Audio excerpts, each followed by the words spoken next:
Sir. Okay. அது இல்லாம ஒரு 4-5 குரூப் உள்ள வந்தாங்க.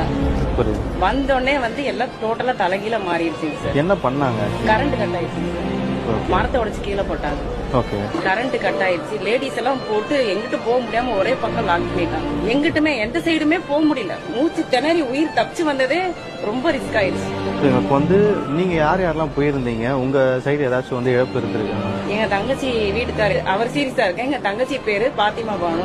அவங்க நேற்று பள்ளப்பட்டியில இருந்து கிளம்பி இருந்தாங்க. அவங்க இறந்துட்டாங்க.